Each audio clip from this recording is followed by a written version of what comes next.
Y esperen que comparto el PPT.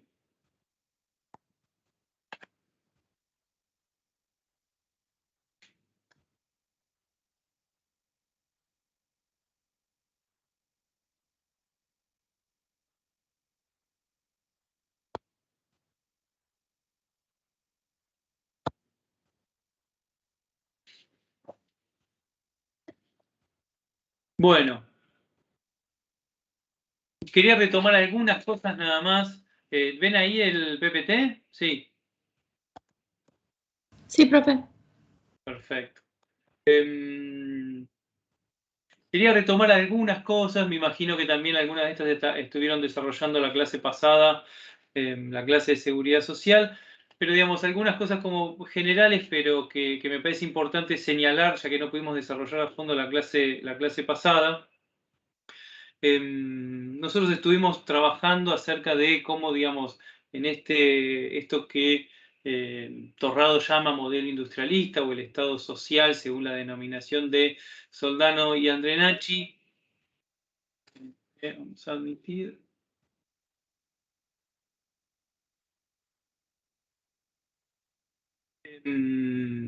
Digamos, uno podía encontrar, según la conceptualización de Torrado en la periodización, dos momentos o dos subperíodos, que era, digamos, el modelo justicialista y el modelo desarrollista, ¿sí? Digamos, ahí yo había llegado a esbozar, digamos, esta idea de un proceso caracterizado por una continuación del proceso de urbanización, ahora motorizado por las migraciones internas, digamos, no como había sido en el modelo anterior, en donde los procesos de urbanización se habían dado sobre todo por la migración internacional, en un proceso general en el que, digamos, lo que marcaba, digamos, el tono de los procesos vinculados a la estructura social tenía que ver con un fuerte proceso de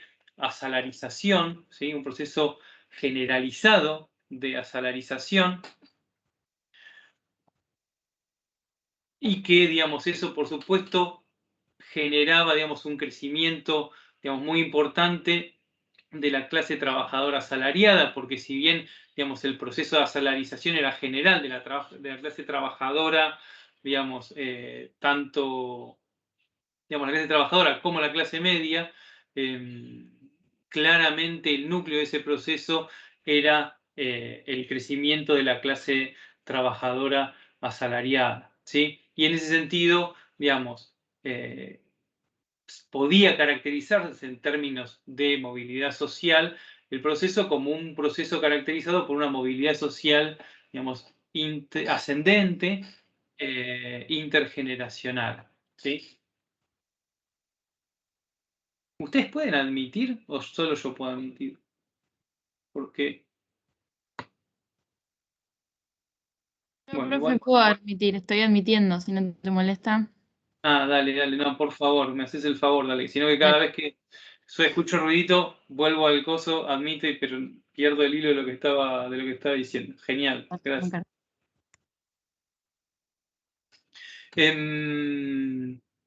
Digamos, ese proceso, digamos, en términos generales, digamos, y ese modelo justicialista que Torrado dice no es levemente modernizador, pero marcadamente incluyente, digamos, se contrapone con el proceso que se va a abrir, digamos, a finales de la década del 50, con lo que se va a conocer como el desarrollismo, lo que conceptualiza Torrado como el modelo desarrollista, en donde, digamos, claramente va a haber un proceso de modernización económica, modernización de la estructura social, a partir de la introducción de capital internacional, digamos, a partir de la introducción de unidades de producción de mayor envergadura, de mayor complejidad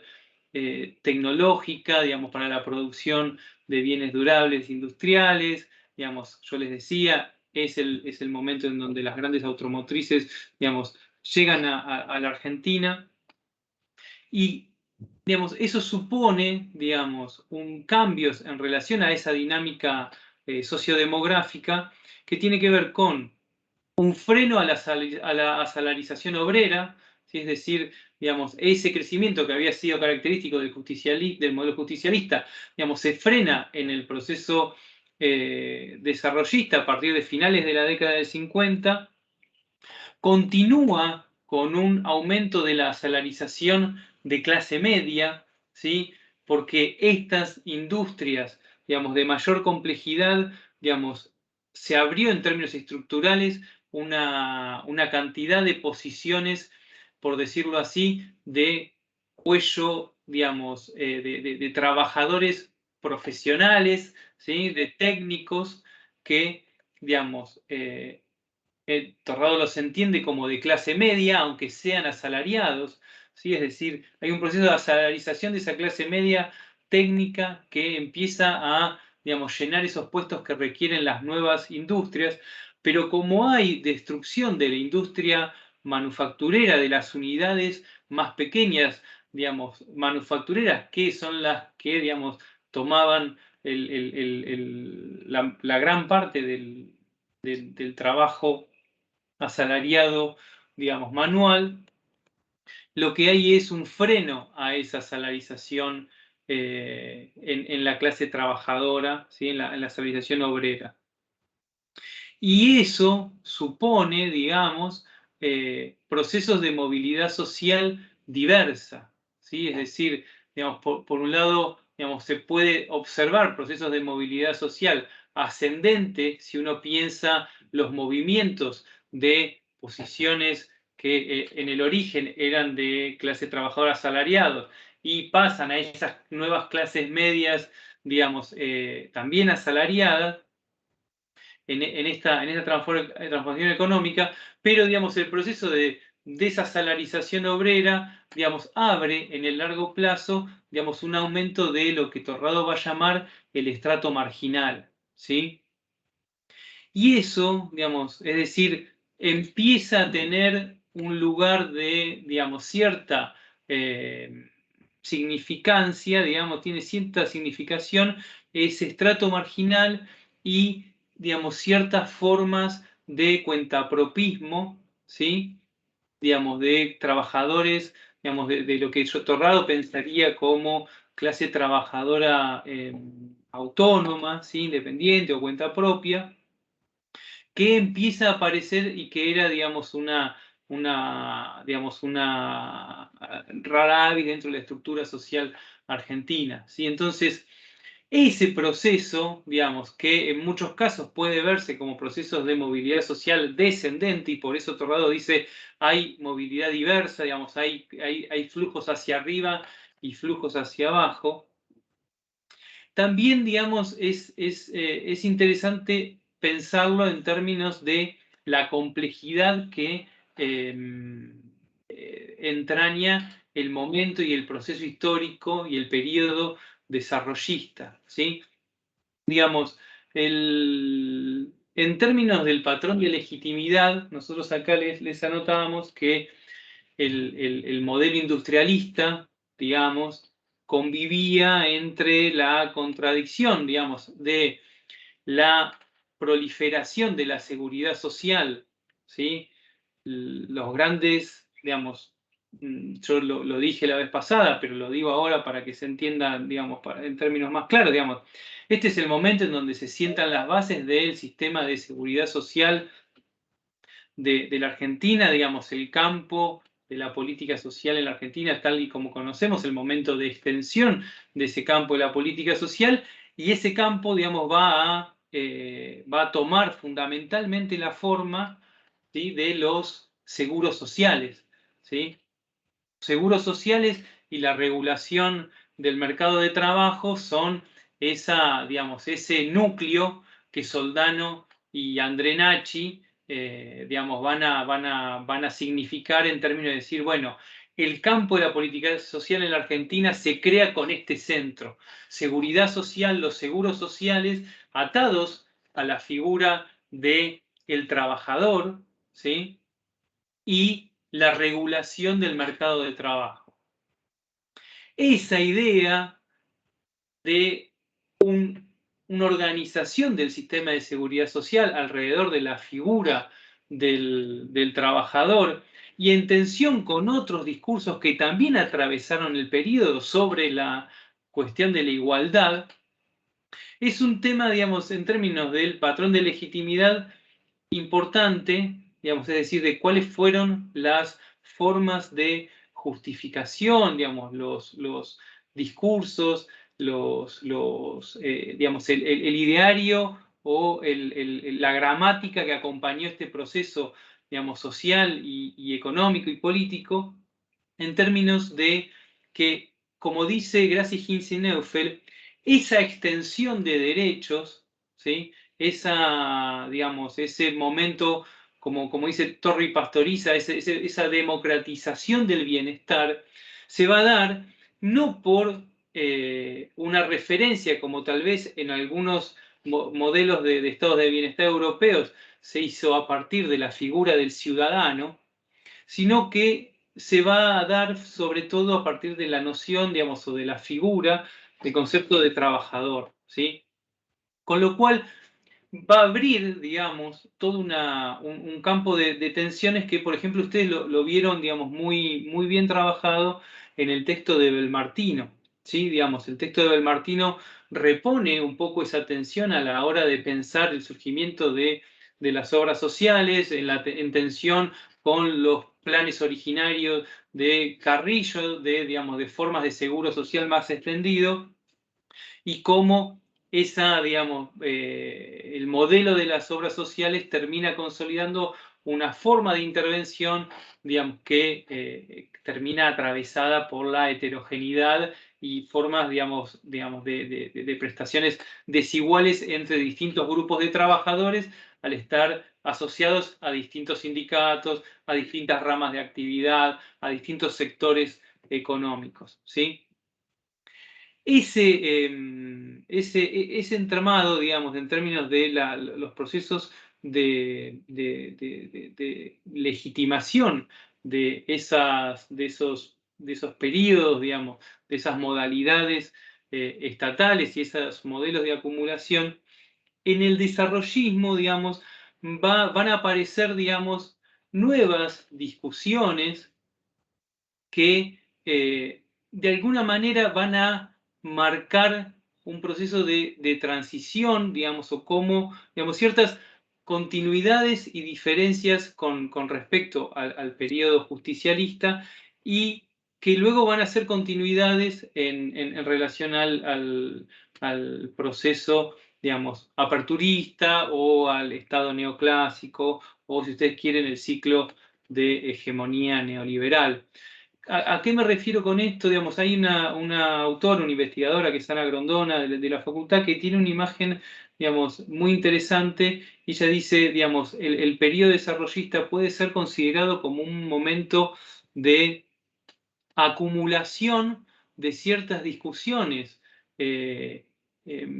bastante vinculadas a la racionalidad política neoliberal, pero que se bloquearon, digamos, estuvieron de alguna manera contenidas porque, aunque empezaron a surgir discusiones acerca, digamos, o voces cada vez más fuertes que, digamos, presentaban, digamos, posicionamientos más vinculados a esa nueva racionalidad neoliberal, siempre la idea del desarrollo nacional, el pleno empleo, estuvo presente durante el desarrollismo, conteniendo ese desarrollo, pero que de alguna manera durante el proceso desarrollista empezaron a surgir. Una de ellas tiene que ver con, digamos, cómo aparece la idea de marginalidad, ¿sí? Cómo, digamos, dentro de ese contexto político y social empieza una preocupación por las formas de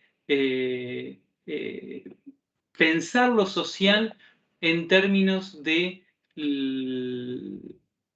sectores específicos empieza una discusión en términos conceptuales y en las formas de intervención sobre la comunidad, ¿sí? La comunidad aparece como una de las grandes narrativas, ¿sí? O perspectivas con las cuales empieza a pensarse el campo de lo social, lo cual va a ser muy significativo para lo que vamos a trabajar en términos de la asistencia, ¿sí? Pero digo, es un momento en donde la preocupación por la comunidad en el contexto de la discusión sobre el desarrollo comunitario, el surgimiento de las preocupaciones por la idea de la marginalidad, ¿sí? En el contexto de pensar lo que se conoció en ese momento como la discusión sobre la dualidad estructural, ¿sí? Digamos, el diagnóstico de que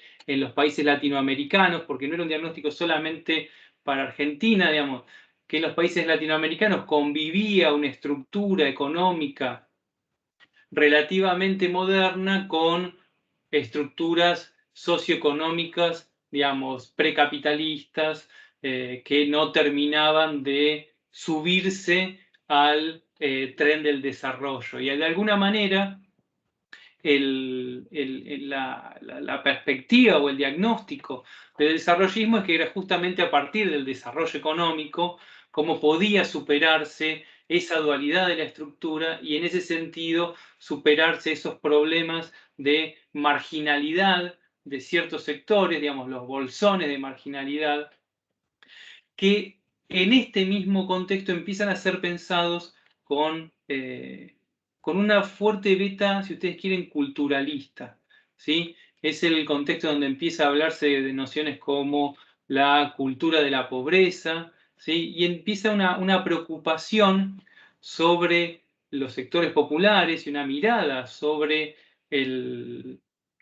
la cuestión social que va a ser, digamos, un fuerte hincapié en esa dimensión cultural que caracteriza a las comunidades, a los espacios específicos, y cómo, digo esto para ya pasar, digamos, al próximo tema, digo, pero me parece importante señalar para pensar luego el ciclo de hegemonía neoliberal que si esas nociones, digamos, más culturalistas sobre la pobreza, que después se van a desbloquear y van a ser, digamos, mucho más hegemónicas durante el ciclo de hegemonía neoliberal, pero que ya surgían en el contexto desarrollista, pero siempre se daban en un contexto en donde la dualidad, ¿sí? Esta idea, por ejemplo, de la dualidad estructural, aparecía siempre como un problema, ¿sí? El desarrollismo pensó la dualidad, pero la pensó como un problema a afrontar, es decir, la igualdad, ¿sí? Era valorada positivamente y como posibilidad. El desarrollo económico podía superar esa dualidad.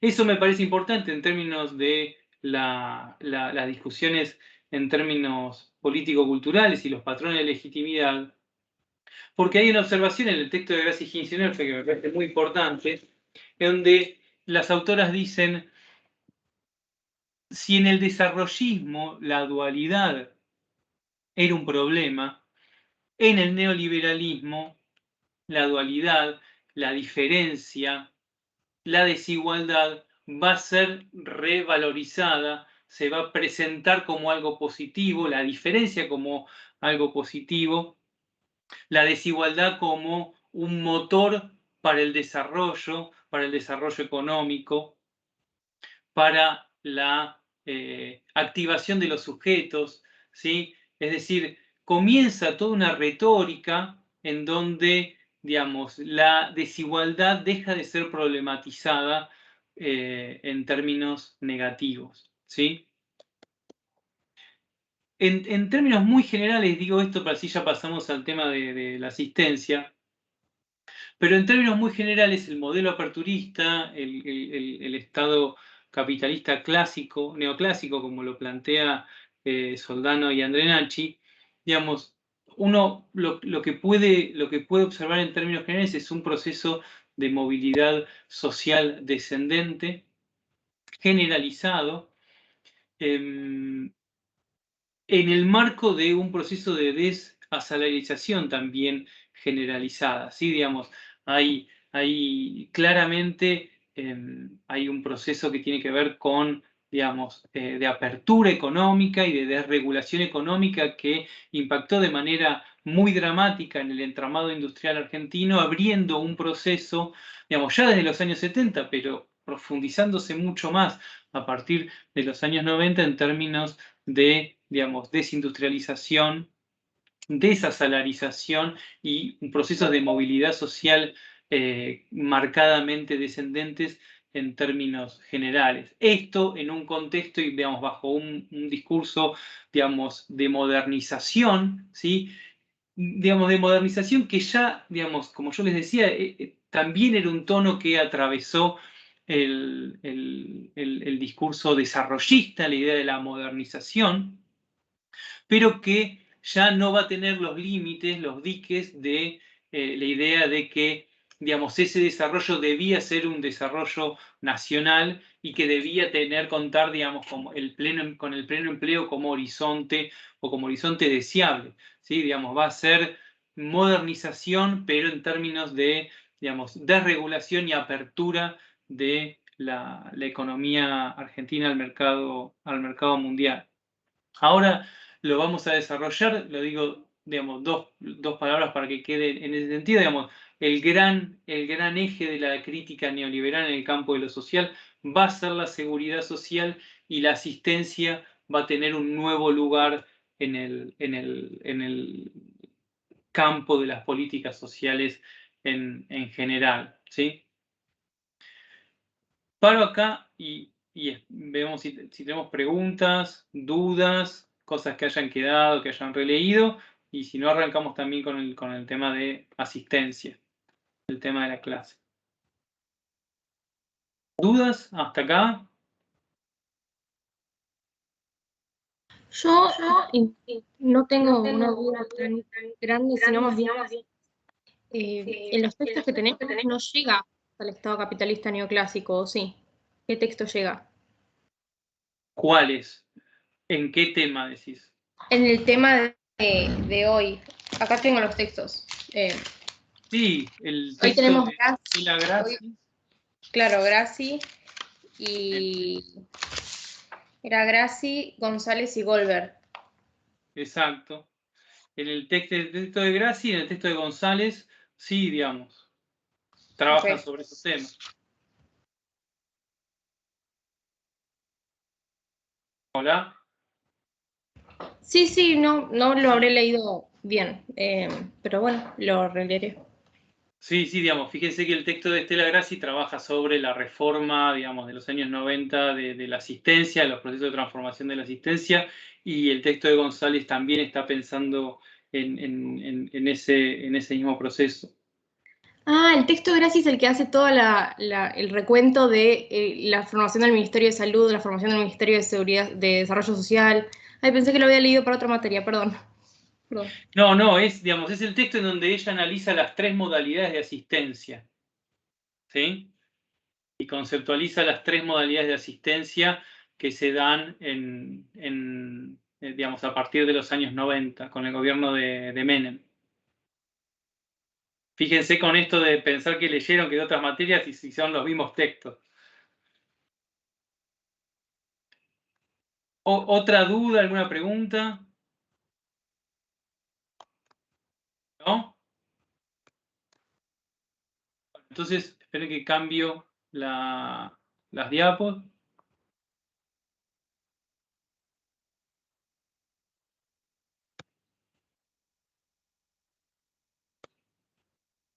Esperen.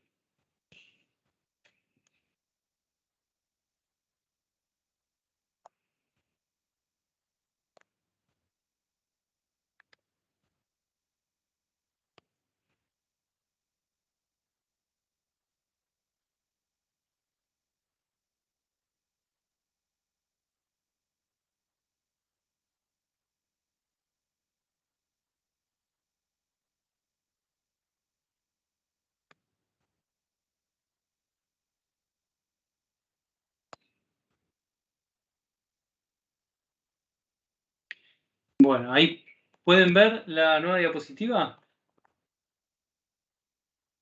Sí, profe.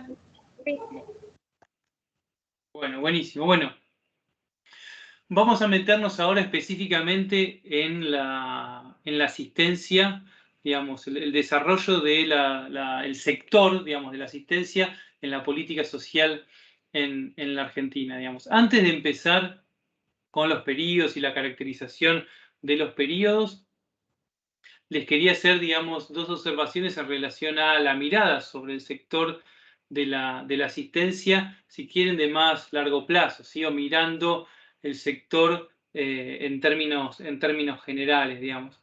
El tema de hoy, las cosas que vamos a ver hoy, digamos, hay un eje de discusiones, digamos, hay un eje de problemas que tiene que ver con, digamos, el carácter estatal de la asistencia, ¿sí?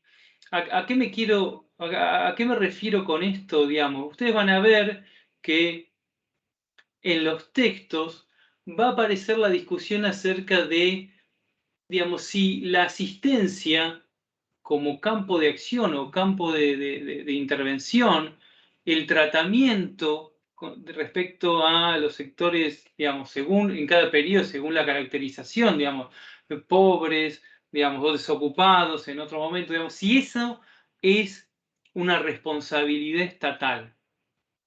¿Sí? Es decir, buena parte de las discusiones que se van a dar en el campo van a tener que ver con hacer, digamos, van a hacer pie en la cuestión de si la asistencia como cuestión, la asistencia como problema, es un problema estatal, ¿sí? Es decir, recuperando lo que nosotros pensamos y discutimos en términos generales con respecto a la distinción entre lo público y lo privado, las formas de distinción entre lo público y lo privado, claramente en el campo de la asistencia, esa va a ser una de las discusiones fundamentales, ¿sí?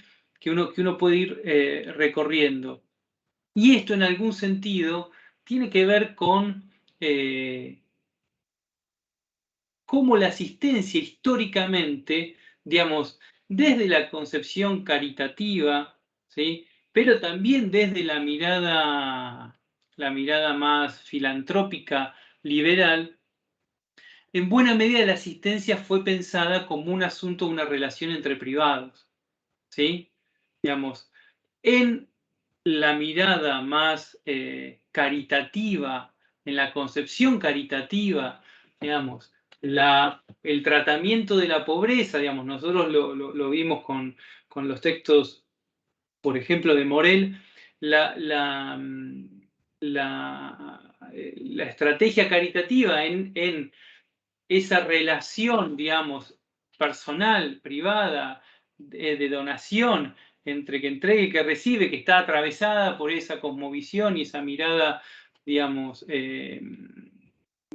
más religiosa, ¿sí? Digamos, vinculada al catolicismo, a la religión, al cristianismo, pero en particular al catolicismo, digamos, va a presentar, digamos, la relación de asistencia como una relación, digamos, entre privados, ¿sí?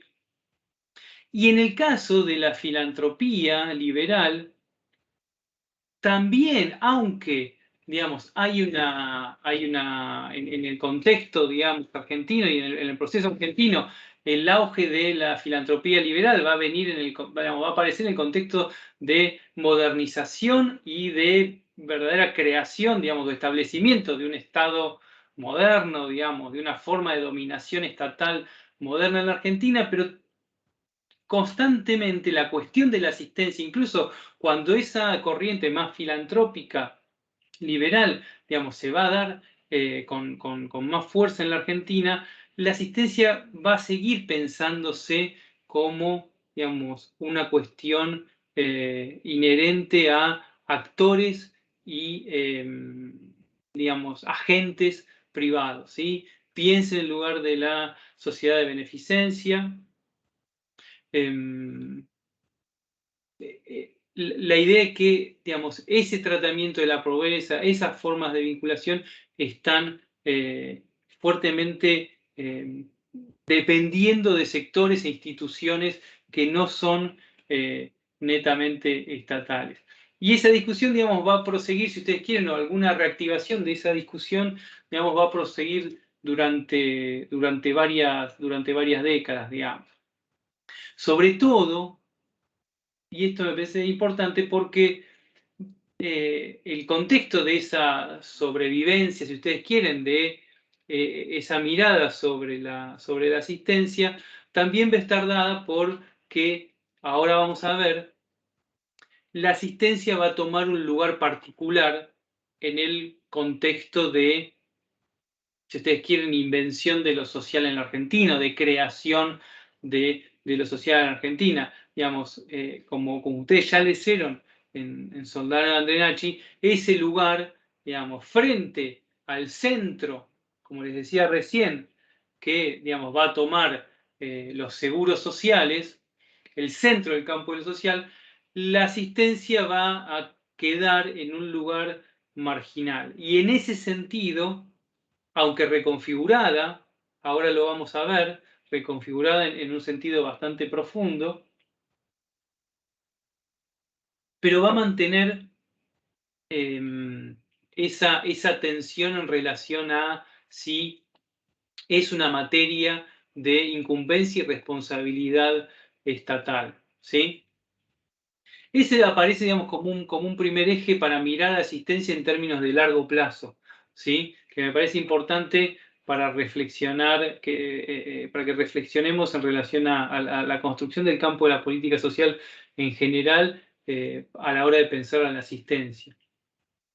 Y en relación también me parece que es necesario, digamos, es productivo para analizar el campo de la asistencia, analizarla en relación a el campo de la seguridad social, como les decía recién. Es decir, en términos conceptuales,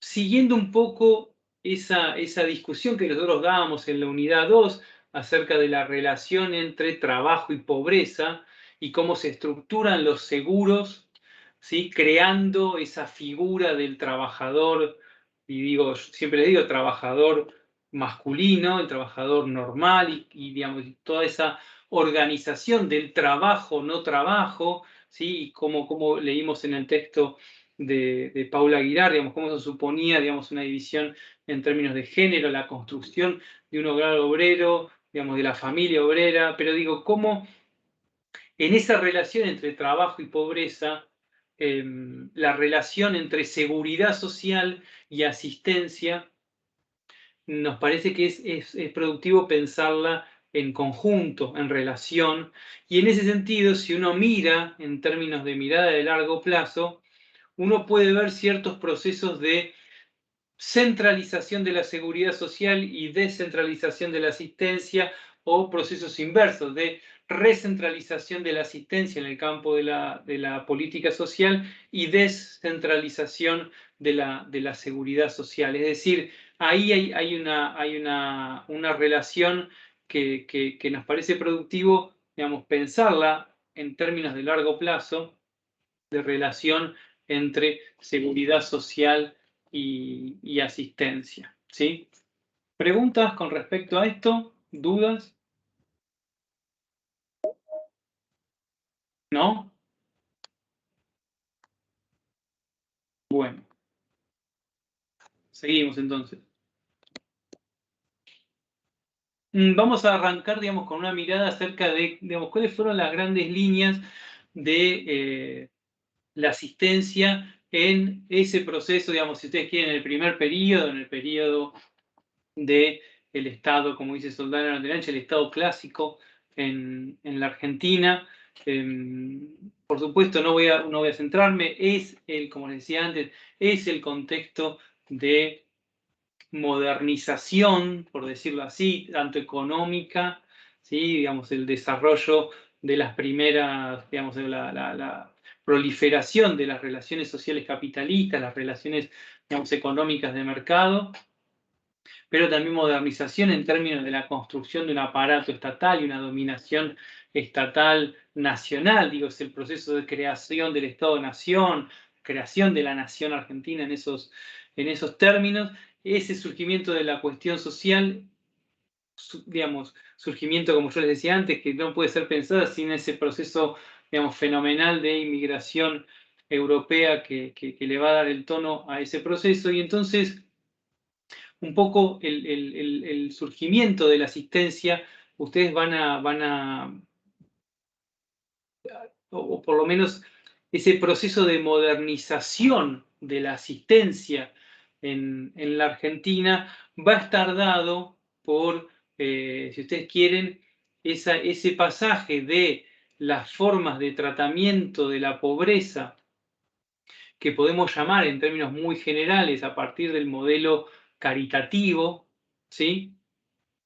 Hacia formas que en el contexto en donde las relaciones sociales, las relaciones económicas, las relaciones políticas comienzan a diversificarse, comienzan a modernizarse, por decirlo así, esas viejas formas de regulación caritativa que eran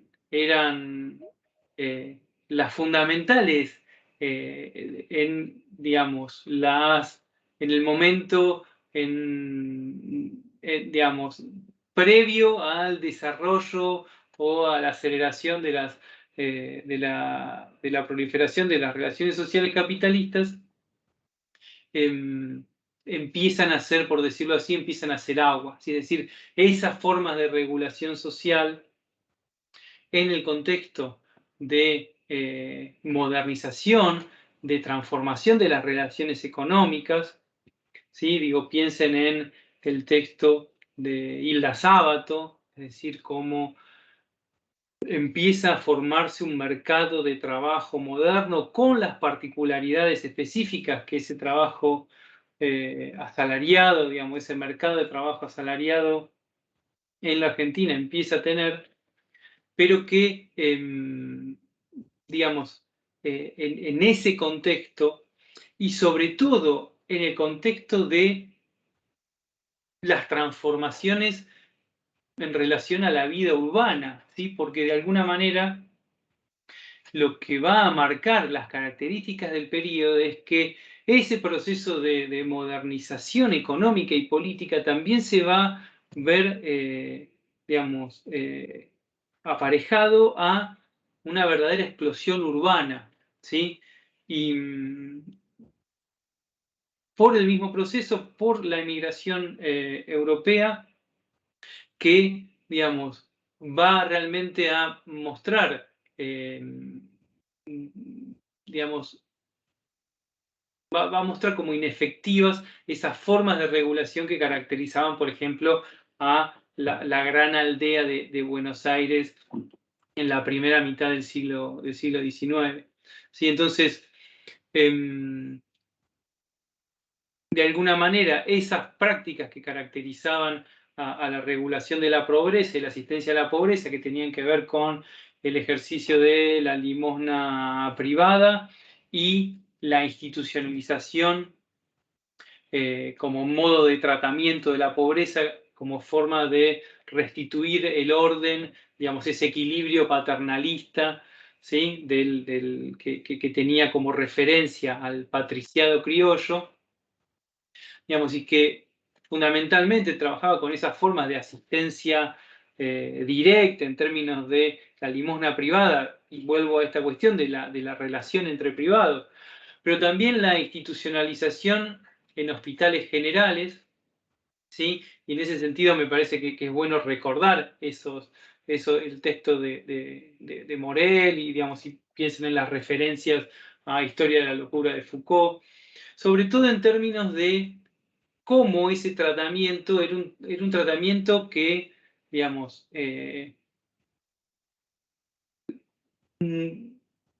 no distinguía, o por lo menos, vamos a decirlo así, no distinguía aquello que luego las instituciones y el propio proceso de modernización va a distinguir como entidades, ámbitos y sujetos diferentes, ¿sí? Entre la asistencia y la represión, ¿sí? ¿Se acuerdan que pensábamos esta continuidad desde los hospitales generales, las casas de corrección, las casas de trabajo, las casas de reclusión, digamos, es decir, las casas para pobres. Hay un proceso de institucionalización que es generalizado, que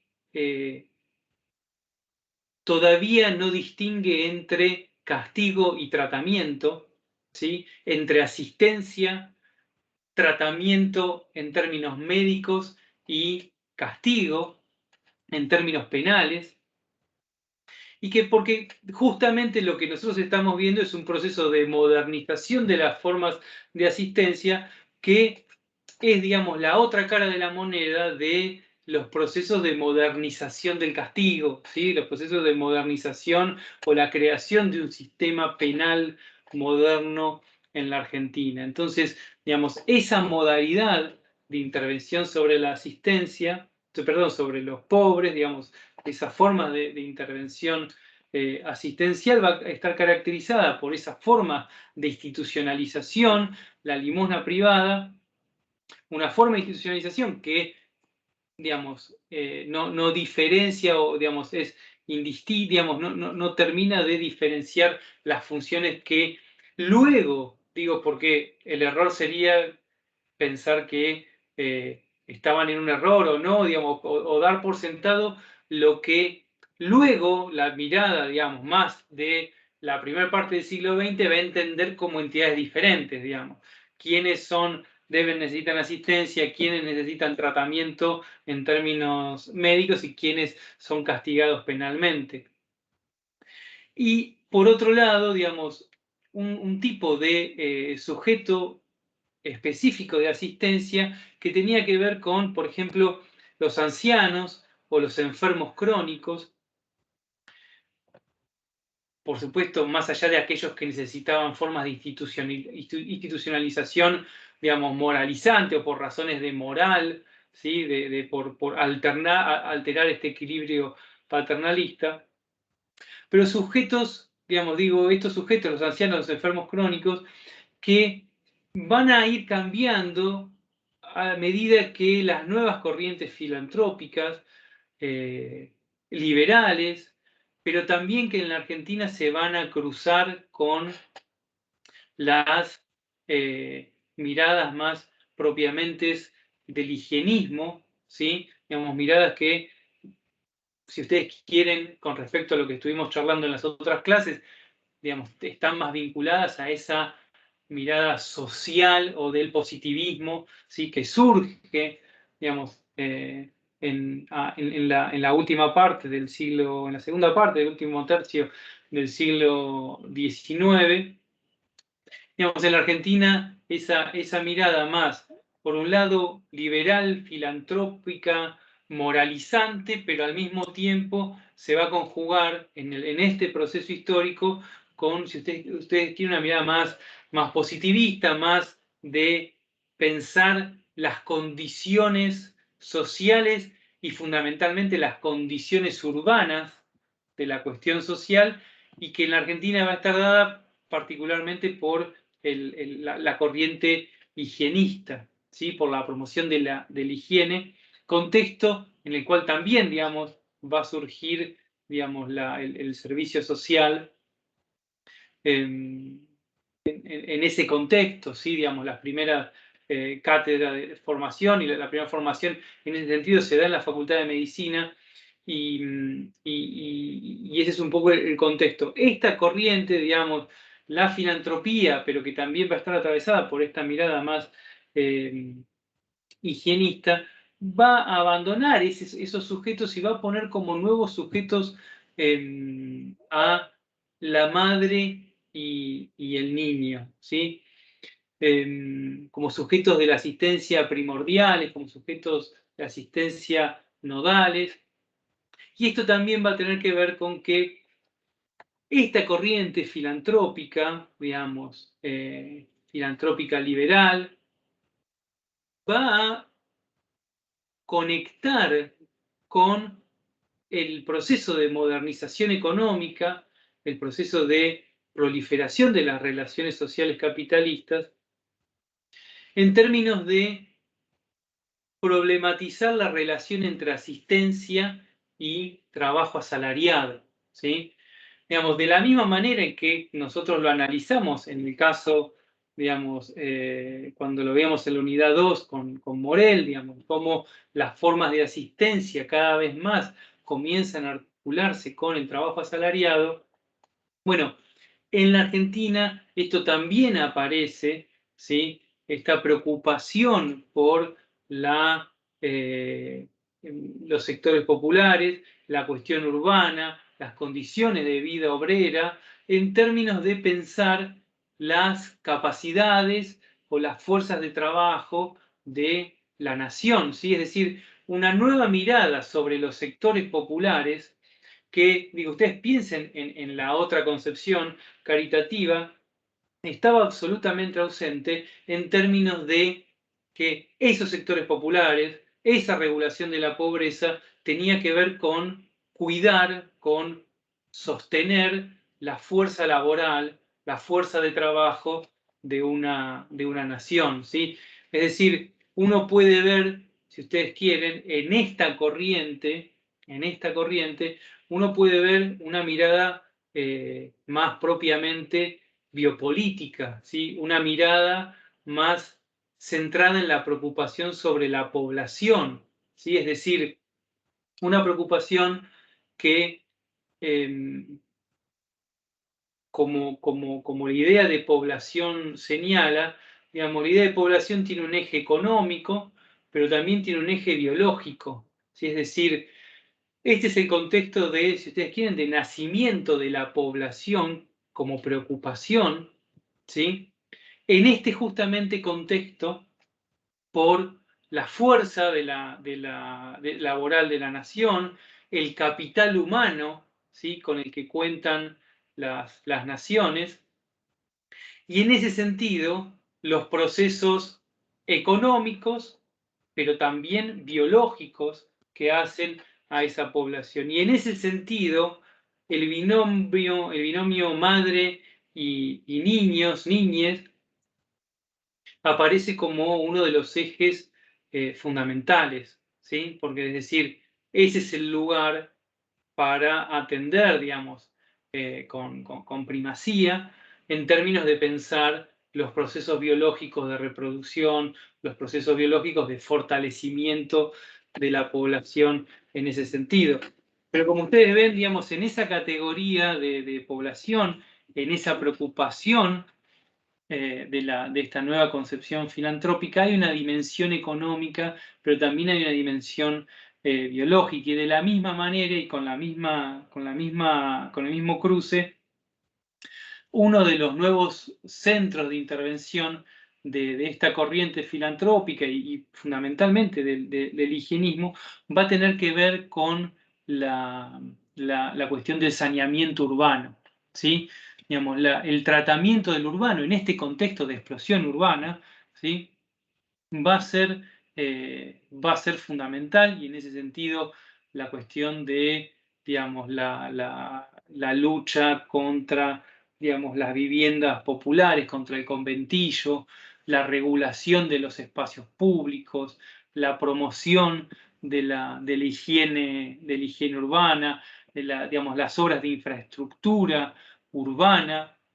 Digo, ese es el momento en donde bajo esta concepción hay una preocupación por la cuestión urbana, pero que también va a tener un eje, si ustedes quieren, moral, en términos de la moralización de los sectores populares, que va a tener que ver con, digamos, los barrios populares, la vivienda popular, la cuestión del conventillo, la cuestión del café, la cuestión de los lugares públicos, pero que también, digamos, tiene que ver con la construcción de el trabajador y su familia en términos de una educación moral que introduzca, digamos, lo que la filantropía en esta factura claramente liberal va a pensar como, digamos, qué es digamos, cuál es el deber ser del trabajador y su familia, digamos, cuál es el modelo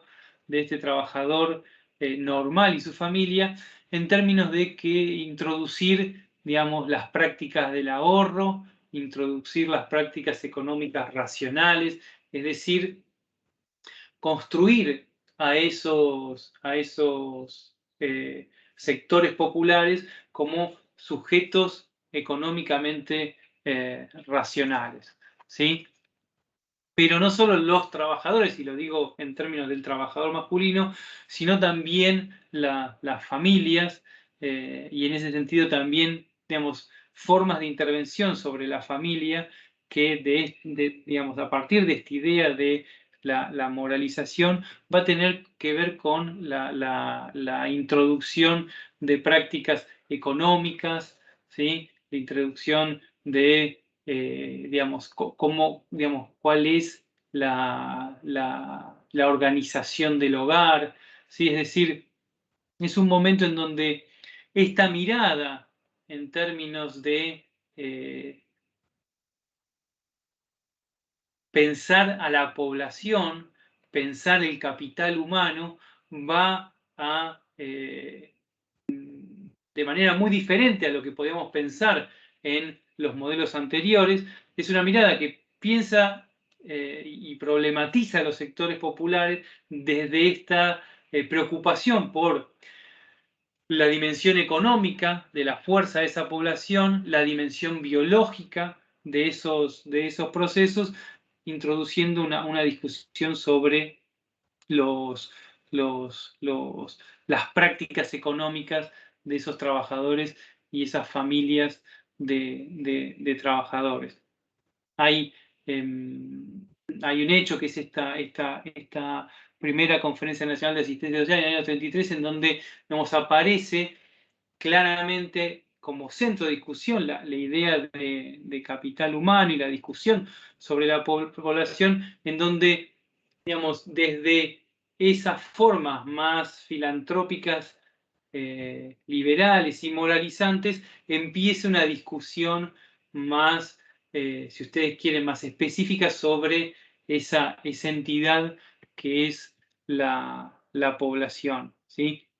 Y que por supuesto va a estar vinculada a el desarrollo de relaciones sociales capitalistas, pero también ya entrado los años 30 en, digamos, la nueva preocupación, digamos, por las formas de, digamos, luego de la crisis de los 30, la introducción de el desarrollo más propiamente industrial y la preocupación por la fuerza de brazos. ¿Sí? Es decir, bueno, digamos, cómo se va a construir esa clase trabajadora en la Argentina. ¿Sí?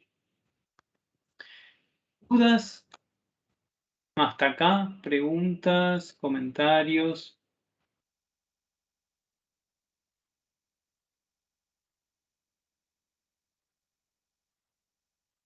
¿No? Bueno, seguimos entonces.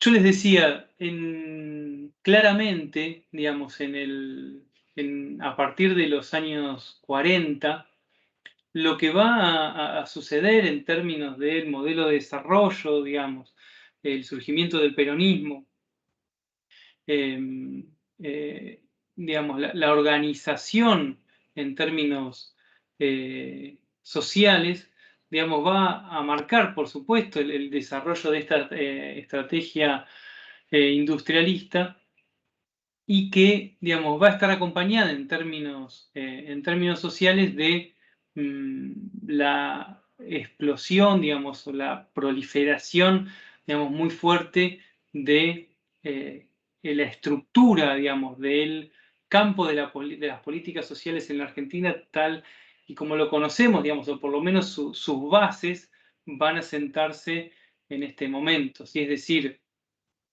la estrategia de crecimiento del salario real, digamos, la introducción de los derechos sociales en la Argentina,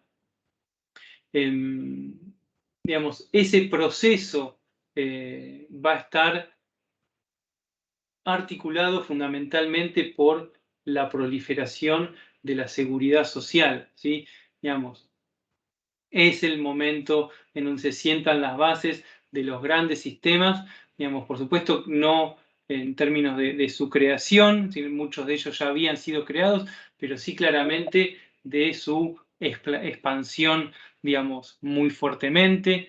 Ustedes pueden, digamos, leyeron la semana pasada los textos sobre seguridad social, ahí van a ver cómo es justamente en ese momento y a partir de los años 40 en donde, digamos, la seguridad social va a tomar el centro de la escena en relación al campo de la seguridad social, al campo de la política social, ¿sí? Entonces, en ese contexto histórico, digamos, en el contexto histórico de una centralidad muy fuerte de la seguridad social, la asistencia social va a tener, van a decir Soldano y Andrenach y otros autores, un lugar que podríamos llamar, o ellos llaman, marginal, ¿sí? Es decir, la asistencia no va a ser el centro de la forma de tratamiento de lo social, sino que los seguros, la política social de los trabajadores va a ser el núcleo de ese sistema. Y en un contexto, y esto es muy importante destacarlo, digamos, pues si no, creo que no se entiende el punto, en un contexto en donde durante todo el periodo el pleno empleo o es una realidad o es un horizonte muy cercano, digamos, son economías, digamos, es una economía que tiende al pleno empleo, ¿sí? Entonces, en este contexto de ampliación de los derechos sociales, pero también de ampliación a la población a la que accede a esos derechos sociales a partir de los puestos de trabajo asalariados, es un momento, digamos, en donde las políticas de asistencia, digamos, quedan en la periferia del campo de la política social. Y esto, digamos, es importante marcarlo porque en general, digamos, nuestro sentido común, digamos, nosotros en nuestra actualidad, en general, digamos, si hoy en día en el sentido común, ¿sí? La asistencia es casi sinónimo de política social, ¿sí? Digamos, si uno le pregunta a un familiar qué es la política social, en general, digamos, muy pocos de nuestros familiares van a referir como política social a la seguridad social, a las jubilaciones o a las obras sociales o a las asignaciones familiares. En general, la política social, en términos político-culturales, está hoy asociada al sector de la asistencia. Entonces, me parece importante para tomar noción de el proceso de transformación adentro del campo de la política social, es que pensemos que en este contexto en donde se sientan las bases del campo de la política social, la asistencia tiene un lugar periférico con estas características y en este contexto, ¿sí? Profe, Sí. una pregunta. Creo que se me hace eco, pero espero que me escuches. Sí. Estoy pensando en, o sea, en esta relación que vos decías entre la asistencia y la seguridad social con estos procesos, pero al mismo tiempo estoy pensando cuando vos decís que la asistencia tenía como un lugar marginal en la Fundación Eva Perón. Como que medio, o sea, no entiendo desde qué lugar queda marginal cuando está el surgimiento de una fundación tan importante con mucha política asistencial. Por supuesto, yo ahora iba a eso. Digamos, decir que tiene un lugar marginal no quiere decir que no existiese, o tampoco, digamos, que no tuviera relevancia política o que no hubiera durante el periodo transformaciones importantes, ¿sí? Lo que viene a referir esta idea de el centro y los márgenes es que el grueso de las formas de intervención social, el grueso de las formas de intervención social estaban dadas a partir de los sistemas de seguros y de las formas de seguridad social. porque justamente durante todo el periodo, lo que va a caracterizar el periodo en términos económicos es economías que tienden al pleno empleo, ¿sí? De cuasi pleno empleo. Entonces, en ese sentido, las formas de intervención asistenciales tienen un lugar limitado dentro del campo. Eso no quiere decir que no haya, digamos, que hayan desaparecido, porque no, digamos, no lo hicieron. No quiere decir que sean, y sobre todo, que es lo segundo que me parece importante, no quiere decir que no haya habido transformaciones importantes dentro del campo de la asistencia, que ahora vamos a verlo. Pero es en este sentido en el que yo quería referir esta relación, ¿sí? Digo, pensá, Camila, en que los niveles de desempleo eran niveles residuales, ¿sí? Casi residuales de desempleo, es decir, friccionales, digamos, de desempleo por momentos. Digo, eso a partir de la década de finales del 50 y 60 cambia, ¿sí? Y empieza a verse con mayor intensidad, pero hasta ese momento, digamos, eso aparecía como el pleno empleo como un horizonte posible. Y los niveles de crecimiento del salario real durante todo ese primer periodo fueron muy fuertes, digamos. Así que en ese sentido las políticas de asistencia aparecían dentro de una periferia, un lugar marginal dentro del campo. No sé si te quedó más claro, Camila. Sí, sí, sí. O sea, lo traduzco para ver si lo interpreté bien, o no voy a decir una burrada, pero estos procesos de centralización o descentralización están muy de la mano con el tema del proceso que esté atravesando la fuerza de trabajo en un momento histórico. Absolutamente, absolutamente. Y yo por eso les decía, digamos, volvemos a esta concepción más teórica que nosotros le proponemos de pensar la relación entre trabajo y pobreza, ¿sí? Digamos, y cómo hay una co-construcción de ese binomio, ¿sí? Digamos, y en ese sentido, digamos,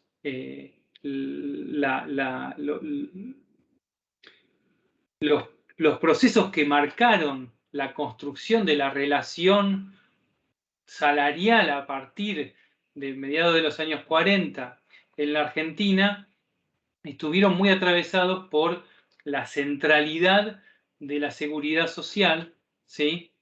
Y la asistencia en ese contexto, digamos, de extensión muy fuerte de la salarización, como decíamos hace un rato, pero también crecimiento muy fuerte de los salarios reales, ¿sí? Digamos, y de las formas de intervención atadas al trabajo, hicieron que la asistencia quedara en ese lugar más digamos, de marginalidad frente a ese centro.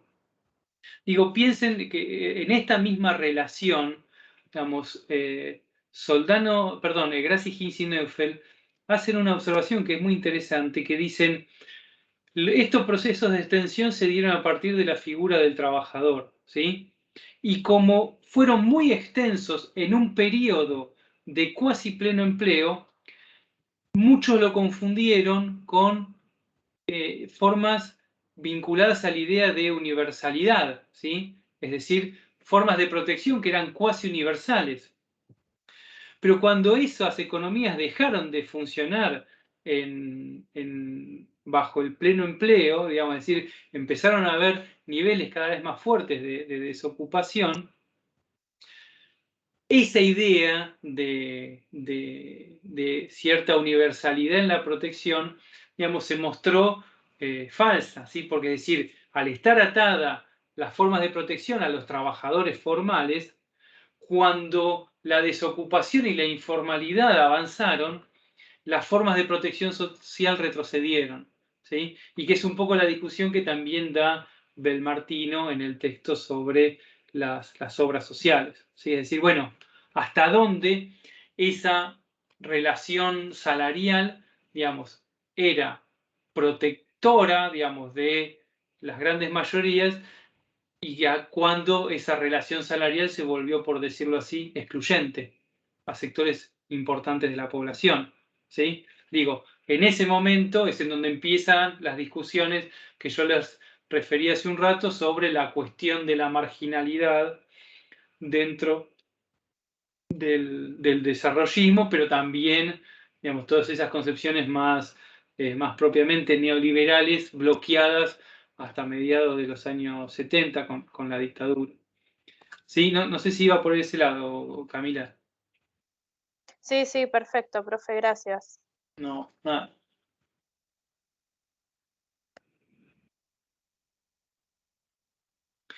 Entonces, digamos, en ese sentido yo les decía el lugar marginal frente a la centralidad de la seguridad social, pero como señalaba Camila, digamos, no quiere decir que no haya transformaciones importantes, ¿sí? o de peso dentro de la asistencia durante este periodo.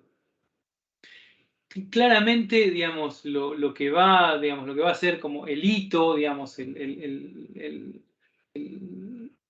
proceso que va a marcar, digamos, las novedades en términos de la asistencia durante este periodo va a ser, digamos, la Fundación Eva Perón, ¿sí? Digamos, o las formas de intervención que va a instrumentar la Fundación Eva Perón en términos de la asistencia de ese primer peronismo, ¿sí? Digamos, ese tipo de intervención que va a estar caracterizado por, digamos, la ayuda social directa, ¿sí? Digamos, a partir de la provisión de bienes directos, bienes, digamos, de consumo, digamos, también bienes para la producción más a nivel micro y hasta, digamos, juguetes. Y ahora vamos a discutir un poco sobre esto, digamos, qué era la asistencia, digamos, o cuáles eran, digamos, las características de esa asistencia, pero también además de esa ayuda social directa, digamos, lo que caracterizó a la Fundación Eva Perón fue la creación y el desarrollo y el mantenimiento y la gestión de instituciones asistenciales, ¿sí? Como hospicios, asilos para mayores, asilos para niños, y mismo la construcción de hospitales, digamos. Pero ahí me parece que es interesante, digamos, pensar las continuidades y diferencias que uno puede encontrar entre la Fundación Eva Perón y la Sociedad de Beneficencia, que era la institución que, digamos, durante el periodo anterior, digamos, comandaba o tenía, digamos, un lugar preponderante en la gestión de las formas asistenciales en la Argentina, digamos. Porque, digamos, uno claramente ahí, digamos, puede encontrar, digamos, elementos, digamos, muy importantes de ruptura, ¿sí? Que va a introducir la Fundación Eva Perón con respecto a las formas, digamos, asistenciales anteriores, digamos. Claramente, digamos, la Fundación Eva Perón va a mostrar, digamos, características muy diferentes. Y si ustedes quieren, digo, me parece que es importante señalar, digamos, para caracterizar, es que, digamos, las formas de asistencia que va a mostrar la Fundación Eva Perón, digamos, van a ser formas de asistencia que se contraponen de manera explícita, ¿sí? Se contraponen de manera marcada con la sociedad de beneficencia y las formas anteriores. Es decir, hay un proceso, si ustedes quieren, de politización de la asistencia, ¿sí? En términos de la asistencia enmarcándola dentro de un proyecto político, de un proceso social, digamos, como es el justicialismo, el peronismo, en términos más generales, pero construyendo la asistencia de manera polémica a las formas anteriores, ¿sí? Es decir, hay un gesto, digamos, muy específico y con la centralidad de la figura de Eva Perón en ese sentido, en diferenciar las formas de asistencia de la Fundación Eva Perón con respecto a las damas de caridad, digamos, las damas de la élite que comandaban la sociedad de beneficencia, ¿sí? Porque si esa sociedad de beneficencia pensaba la asistencia digamos, como un reposicionamiento, digamos, como una puesta en acto de las distancias sociales, digamos, como un reforzamiento, ¿sí? Entre sujetos que, vuelvo a esta cuestión que les planteaba antes, se pensaban como sujetos, digamos, privados, es decir, digamos, esos sectores de la élite y claramente las damas, digamos, de caridad, de esos sectores, digamos, presentaban la acción de la asistencia como un momento de representación de las diferencias y las instancias sociales. Digamos, la Fundación Eva Perón va a pensar a la asistencia como un acto de justicia social enmarcada en este proceso, digamos, general, digamos, representado en el peronismo, pero que va a ser, digamos, puesto en acto en términos de una reparación de las distancias sociales, es decir, como un achicamiento de las distancias, digamos, como una cuestión de cercanía de las distancias y no con ese discurso, digamos, moralizante sobre los sectores populares. Es decir, digamos, la sociedad de beneficencia en las formas de intervención claramente ponía en acto una mirada moral sobre los sectores populares. Es decir, piensen en los premios a la, a la virtud, ¿sí? La idea de que la asistencia, digamos, debía solamente llegar a esos trabajadores y trabajadoras, de esos pobres que eran merecedores, ¿sí? Que eran virtuosos, que eran laboriosos, ¿sí? Y no para aquellos que no lo eran, es decir, una mirada, digamos, que distinguía entre, digamos, los pobres válidos e inválidos, los merecedores y no merecedores, la cuestión de la virtud de esos merecedores de las formas de asistencia, de caridad. Claramente la Fundación Eva Perón va a poner, digamos, como uno de sus ejes fundamentales la cuestión de los derechos, ¿sí? Y por primera vez, digamos, ahí hay una ruptura muy fuerte. La Fundación Eva Perón va a pensar a la asistencia como dentro del campo de los derechos, ¿sí? Es decir, rompiendo de alguna manera de una forma novedosa, porque ustedes digo, nosotros ya reconstruimos la historia de los derechos sociales, la vinculación con el trabajo, pero el campo de la asistencia a la pobreza siempre fue un campo reactivo, digamos, o que ha quedado por afuera de la discusión sobre los derechos. En general, la tradición de la asistencia es una tradición que piensa en la necesidad, que piensa en la emergencia, ¿sí? Que piensa en términos de digamos, de manera ad hoc, digamos, de manera pensando situaciones específicas, ¿sí? Y el peronismo y la Fundación Eva Perón pensó a la asistencia en términos de el campo de los derechos, ¿sí? El derecho a la asistencia, ¿sí? Donde hay una necesidad, nace un derecho. Esa idea, digamos, fue un poco, en términos político-culturales, una ruptura muy importante con la propia tradición de la asistencia, digamos, que siempre fue reactiva o alejada al campo de los derechos, ¿sí? Y además también hay una transformación en la Fundación Eva Perón en términos de, digamos, qué se entiende por necesidades sociales, ¿sí? Digamos, ¿cuáles son? ¿Cómo se conciben a las necesidades sociales? Y ahí, digamos, claramente la Fundación Eva Perón va a introducir, si ustedes quieren, una perspectiva amplia de las necesidades sociales. ¿Qué se entiende por necesidades sociales? Bueno, la Fundación Eva Perón, digamos, reconstruyó una mirada, digamos, mucho más general sobre las necesidades, que incluía cuestiones antes no problematizadas en términos de necesidades sociales, como por ejemplo las vacaciones, ¿sí? O por ejemplo las fiestas, ¿sí? O por ejemplo el juego de los niños. Es decir, la acción asistencial, la forma de la asistencia, comprendieron o entendieron como necesidades cuestiones que, digamos, para la mirada de las necesidades mínimas, digamos, o la idea de lo mínimo necesario para que esos sujetos se reinserten al mercado, ¿sí? Y puedan ganarse, digamos, con la laboriosidad de sus brazos, la satisfacción de necesidades. Frente a esa mirada, la Fundación Eva Perón va a pensar la cuestión de las necesidades en términos más generales, ¿sí? Entonces, digo, piensen la construcción de las vacaciones en la costa atlántica, ¿sí?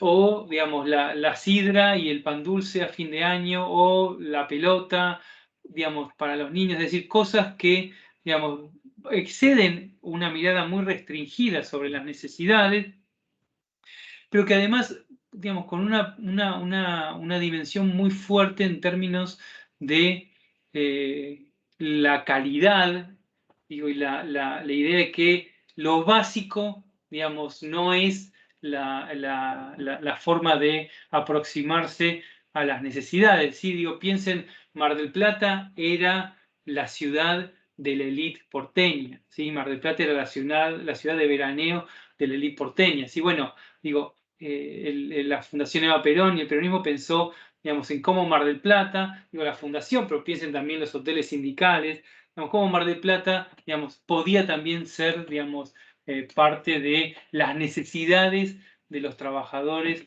y las trabajadoras, ¿sí? O hay también, no sé si algunos de ustedes, a mí siempre pongo el mismo ejemplo porque me parece, digamos, muy significativo. No sé si ustedes fueron alguna vez a alguno de los hospitales que construyó la Fundación Eva Perón. Digo, yo conocía los hospitales de Avellaneda y el de San Martín, que son, ahora no recuerdo los nombres, porque son hospitales casi gemelos, digamos, son dos hospitales muy, muy similares.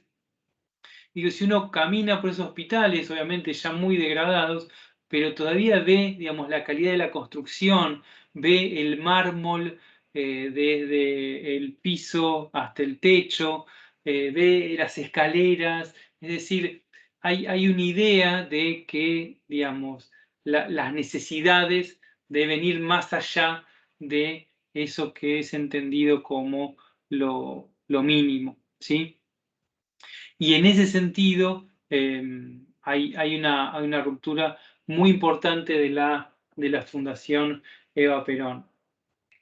Es, creo yo, digamos, significativo también señalar que, digamos, aunque uno puede encontrar, digamos, o al mismo tiempo que uno puede encontrar este conjunto de rupturas muy fuerte y de novedades que introduce el peronismo con la Fundación Eva Perón en relación a la asistencia social en la Argentina, es verdad que al mismo tiempo uno tiene que pensar que la Fundación Eva Perón no era una institución plenamente estatal, ¿sí?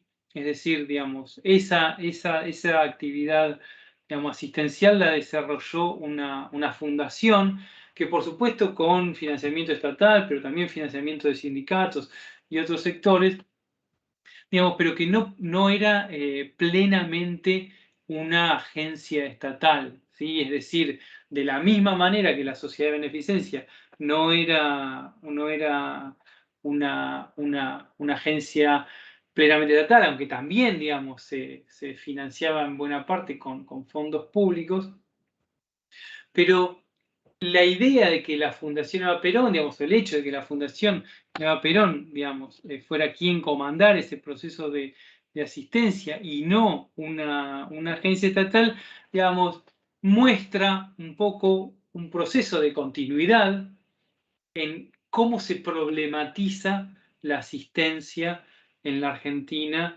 hasta ese entonces, ¿sí? Es decir,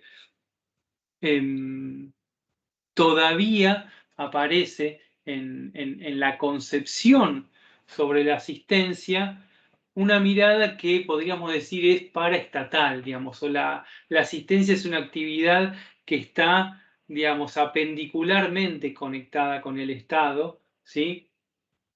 Y en ese sentido retoma esta relación que yo les planteaba al principio en términos de, digamos, cuáles son las tensiones en relación a el carácter público-privado de la cuestión de la asistencia, ¿sí? Por supuesto, digamos, cuando se piensa que hay una introducción de la noción de derechos dentro de la asistencia, como yo marqué hace un rato, ahí hay un momento de politización muy fuerte, ¿sí?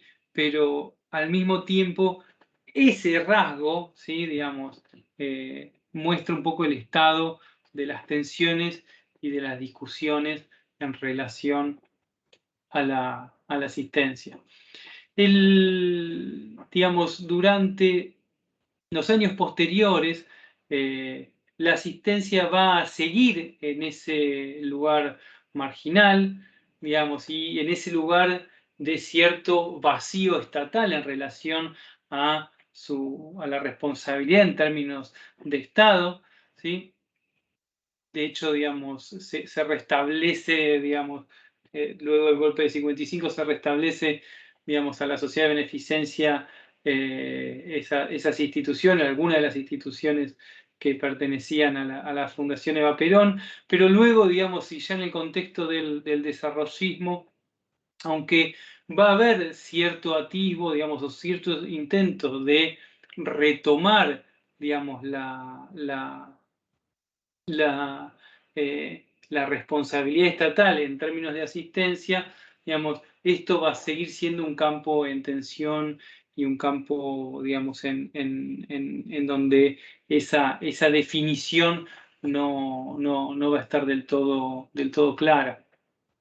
Esto ahora en un contexto en donde, digamos, lo que va a marcar la lectura sobre lo social, sobre la cuestión social, como yo les decía hace un rato, va a ser, digamos, la idea de, en el contexto del desarrollo, digamos, y en el contexto de, digamos, de esa mirada económica que pensaba al desarrollo como el motor, digamos, de transformación de la sociedad argentina, digamos, se va a traducir en términos de su lectura sobre lo social, en términos del desarrollo de la comunidad, digamos, o sea, va a haber un surgimiento de esa noción de comunidad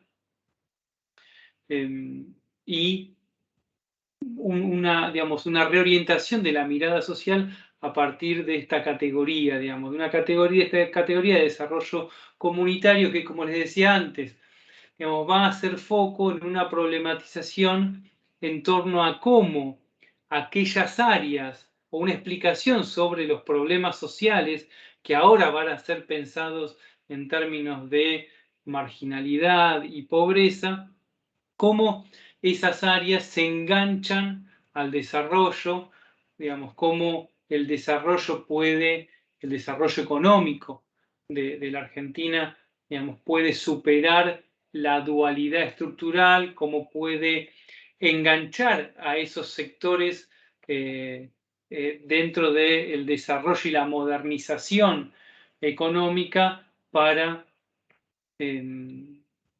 digamos, resolver los problemas de marginalidad, digamos, que, como yo les decía, digamos, en el contexto del desarrollismo, como decía Torrado, digamos, la perspectiva social ya era otra, ¿sí?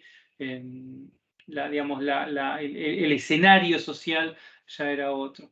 Y en ese sentido va a ser una lectura, digamos, fuertemente, si ustedes quieren, economicista, ¿sí? Es decir, por un lado, la idea de que la solución a eso es el desarrollo económico, ¿sí?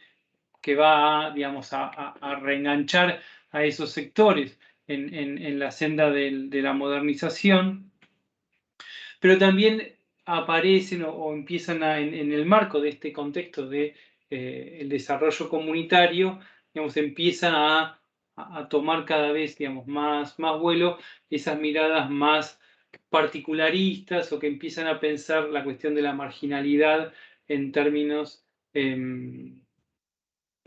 más de activación, de promoción de los sectores sociales. Por supuesto, con una complejidad importante, porque dentro de estas estrategias, dentro de este contexto en donde la idea de desarrollo comunitario toma el centro, hay, digamos, múltiples miradas y hay múltiples estrategias con orientaciones, digamos, distintas. Pero en términos generales uno puede decir que es, digamos, el momento de surgimiento de esta idea del desarrollo comunitario y es el momento de surgimiento de una mirada de lo social que va a empezar a hacer foco sobre sectores específicos, ¿sí? Digo, piensen en la modalidad de los seguros sociales. Los seguros sociales son seguros que tienen, digamos, el horizonte de lo nacional, tienen el modelo de la idea de la sociedad, ¿sí? Pensemos en lo que charlábamos con Durkheim en la unidad 2.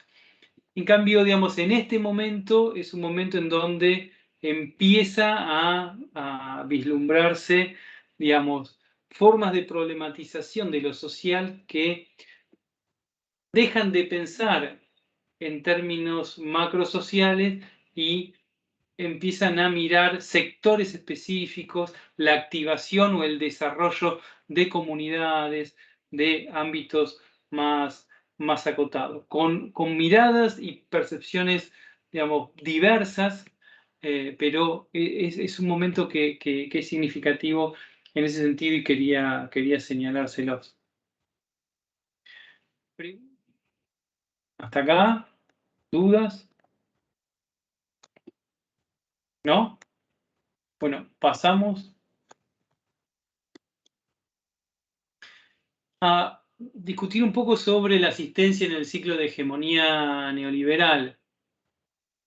A ver, digamos, yo les adelanté un poco esto y en esta mirada que uno puede entablar en términos relacionales con el campo de la seguridad social, digamos, la asistencia claramente va a tomar el centro del campo de la política social en el ciclo de hegemonía neoliberal, digamos.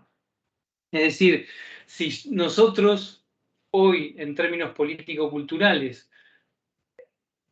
hay casi una asimilación entre política social con política asistencial. Yo les decía, si ustedes le preguntan a un familiar claramente qué es la política social, la van a vincular a la política asistencial nada más y va a ser mucho más raro que la vinculen con la seguridad social. Bueno, eso es justamente por este proceso social que estamos describiendo ahora, en donde la asistencia va a tomar el centro del campo de la política social, porque al mismo tiempo, la seguridad social va a ser el núcleo de la crítica neoliberal a la política social. ¿Sí? Es decir, el núcleo de la... Digo, no me quiero detener mucho, voy a hacer hincapié en algunas cositas en los minutos que nos quedan, pero digo, piensen, este es el momento de crisis general de los estados de bienestar, surgimiento en general, fines de los años 70, principios de los 80, no solo en la Argentina, del neoliberalismo.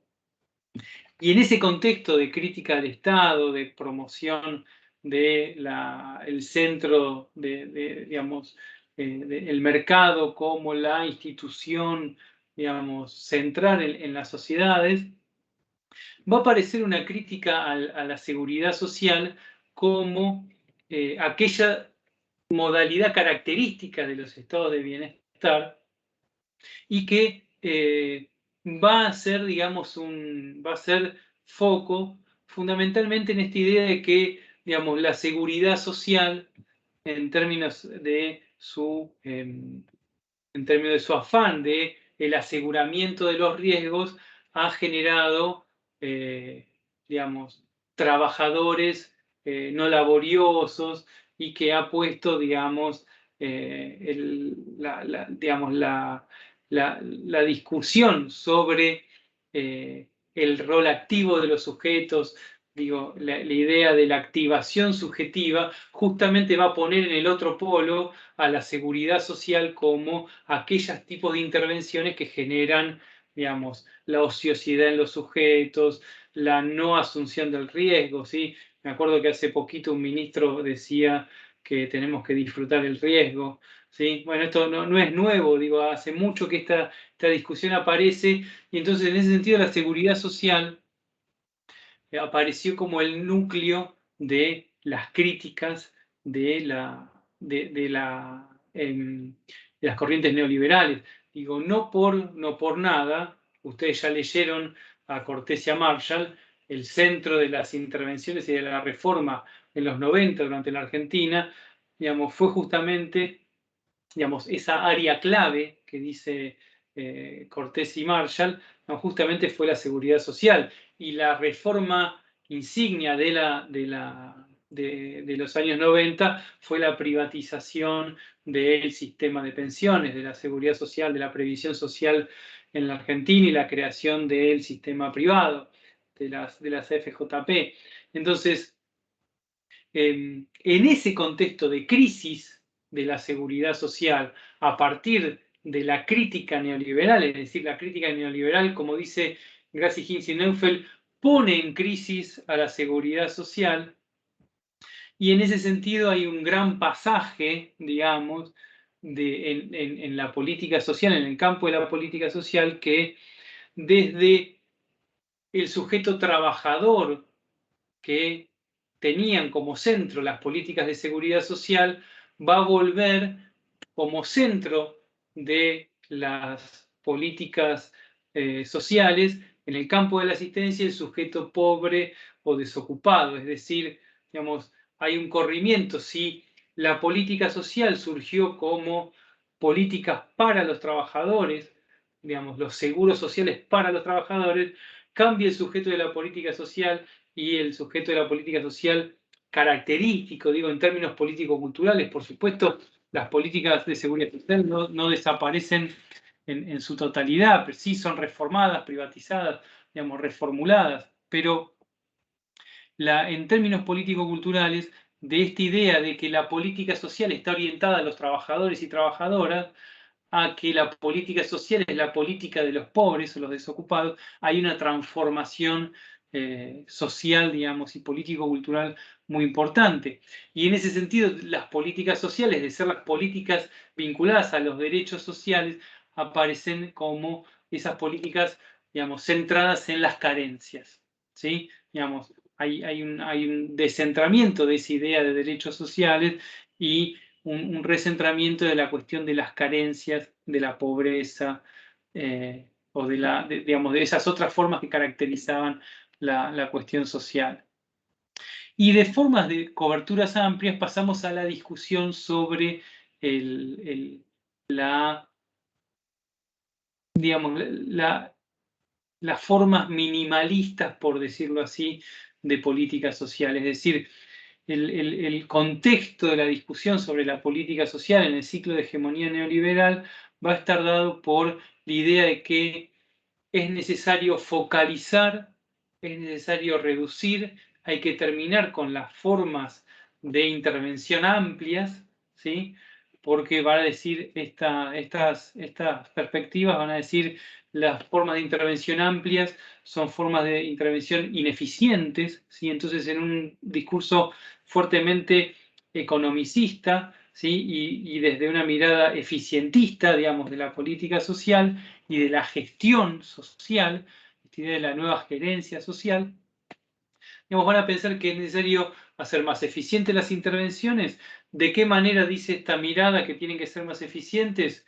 Terminar con las coberturas y las intervenciones amplias, porque las coberturas y las intervenciones amplias dicen terminan llegando a quienes no lo necesitan, y en un contexto en donde crisis fiscal, o en donde, mejor dicho, se ha puesto en crisis el gasto del Estado, lo que es necesario es reducir el gasto social haciéndolo llegar solamente a aquellos que, digo, entre un montón de comillas, estoy haciendo comillas para lo que me están viendo, digamos, lo necesitan. Es decir, una mirada restringida de las necesidades en términos de una mirada economicista, eficientista de la política social, y entonces la lógica de la focalización, que fue un poco el discurso que ganó en este proceso de reforma, tenía que ver con esto, digamos. Profe, perdón, dijo una mirada restringida de... Ahora no me acuerdo, creo que dije restringida en varios sentidos, pero una mirada restringida de las necesidades, creo que dije recién. Ah, bien, bien, sí, gracias. Porque, digamos, ¿cuál era el gran ejemplo de esa mirada neoliberal? Era justamente la educación universitaria. Es decir, ¿por qué tenemos políticas universalistas de educación universitaria si solamente las aprovechan las clases medias? Gastamos, ¿sí? Digo, en esta concepción neoliberal, gastamos en los que no lo necesitan, ¿sí? En términos de pensar las necesidades como necesidades mínimas, ¿sí? Entonces, esta idea de la focalización, de que es necesario restringir e ir a formas de asistencia muy puntuales, muy minimalistas, ¿sí? Sobre grupos muy específicamente determinados, en vistas de poder recomponer rápidamente su inserción en el mercado de bienes y servicios o en el mercado de trabajo, ¿sí? Entonces, uno puede ver cómo la asistencia retoma una aproximación tecnocrática, ¿sí? Con una mirada economicista de la eficiencia y la eficacia del gasto social, en un contexto en donde la cuestión del gasto es problematizada y puesta en crisis por estas concepciones, no solo en la Argentina, sino en el resto de los países capitalistas, ¿sí? En términos de Argentina, digamos, uno puede encontrar que las formas de asistencia, digamos, pasaron, si seguimos el esquema de Stella Grassi para pensar las formas de asistencia en la Argentina, desde una primera forma clásica, ¿sí? Y que ahí es interesante, digamos, porque Stella, digamos, le pone clásica, la modalidad clásica de asistencia, porque se está refiriendo a lo que se conoció como la intervención del plan bono solidario, ¿sí? Digamos que era una forma de un bono para acceder a determinados bienes y servicios que se pensó a partir de la colecta, si ustedes quieren, o el aporte de las grandes empresas en la Argentina y de las personas, digamos, más ricas de la Argentina, retomando una concepción en donde la asistencia volvía a ser una cuestión de privados, ¿sí? Y en ese sentido, la idea de una asistencia clásica, digamos, o una vuelta a la asistencia clásica, en términos de, digamos, cómo en ese momento el plan bono solidario, digamos, en el primer momento del gobierno de Menem, aparecía como esta idea de, digamos, hay en el libro de Stella hay la cita de un ministro, creo que es Bauzá, que dice, digamos, se han juntado tantos millones para el bono solidario sin un solo peso del Estado, ¿sí? Sin que el Estado haya puesto un solo peso. ¿Sí? ¿Alguien quería decir algo? Años, ¿por qué no te venís? Te festejamos en un bar en Tigre. Hola. ¿Muy grande? Ahí está. Estaba con el micrófono abierto.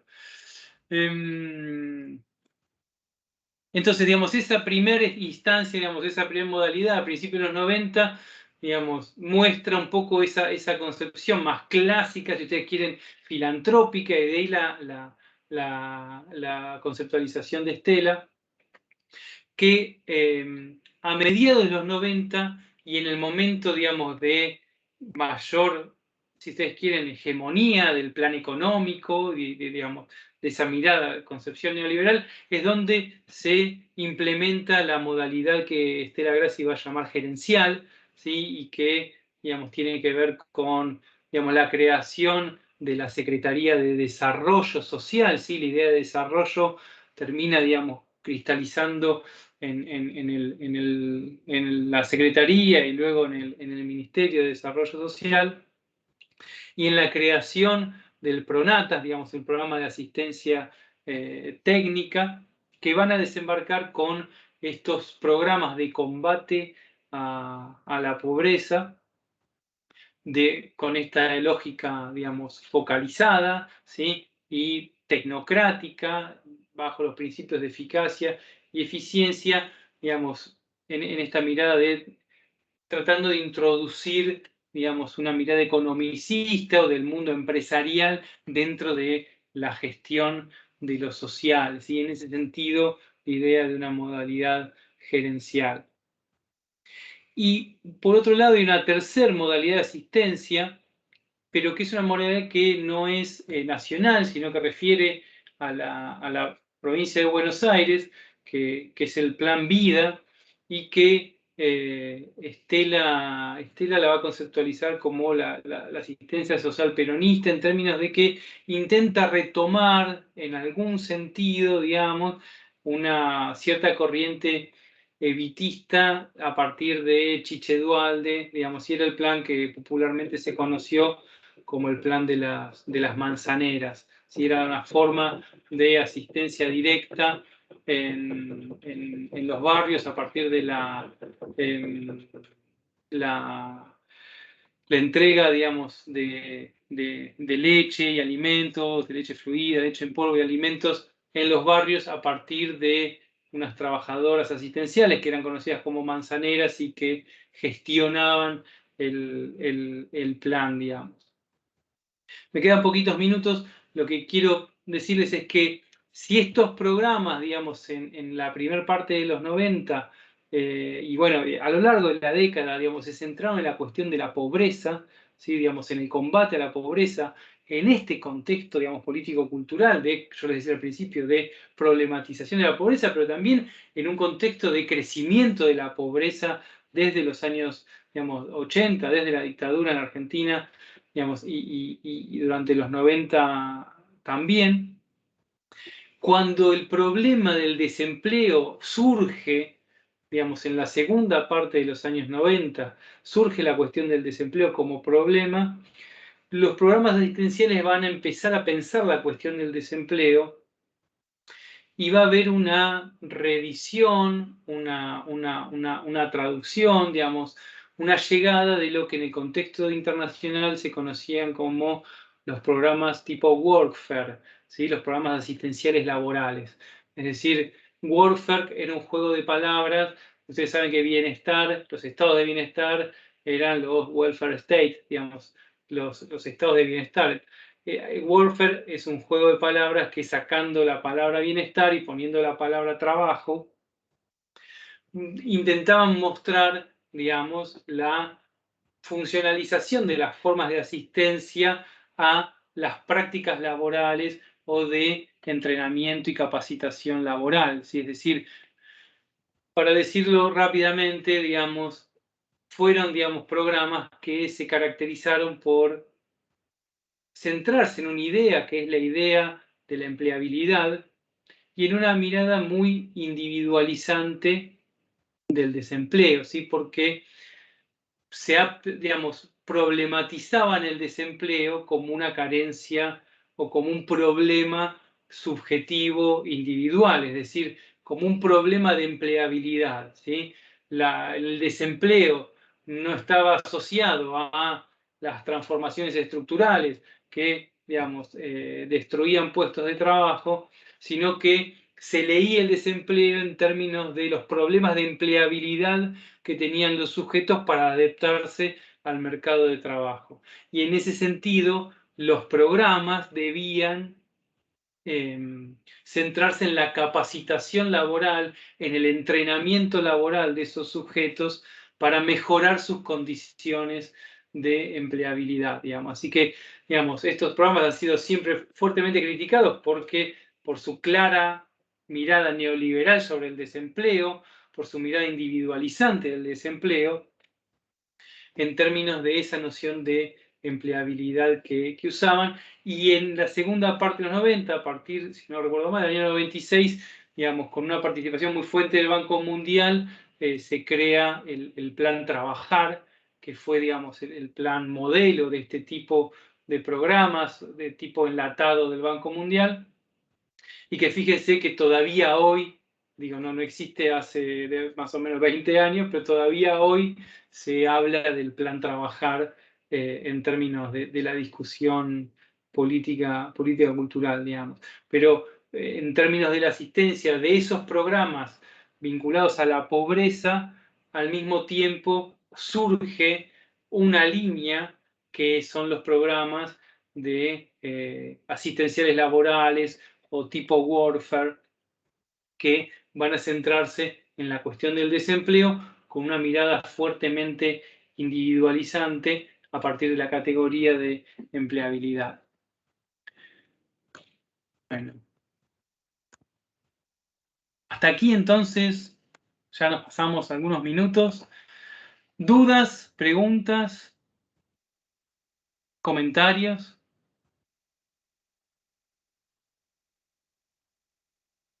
¿No? No, profe, por ahora creo que no.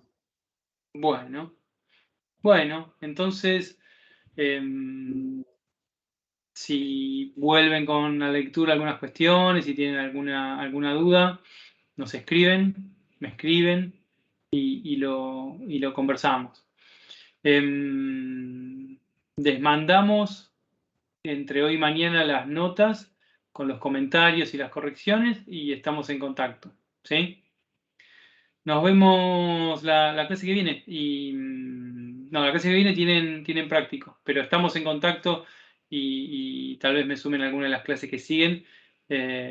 Y bueno, cualquier duda se ponen en contacto conmigo o con alguna de las integrantes de la cátedra y nos comunicamos, ¿sí? Profe, una consulta. Sí. La otra la clase que sería clase abierta, ¿cómo sería la modalidad? Estamos viendo. Ok. Vamos a ver si llegamos a realizarla. Estamos ahí viendo si la podemos organizar o no. En estos días terminamos de definirlo y les actualizamos bien el cronograma. Muchas gracias, profe. ¿Sí? Les pasamos bien cómo seguimos con las clases. Dale, gracias, profe. Bueno, nos vemos la próxima. Chao. Buena Muchas semana. Chao, gracias. profe, Chao, hasta luego. gracias. Chao. Gracias. Chau, chau. Gracias.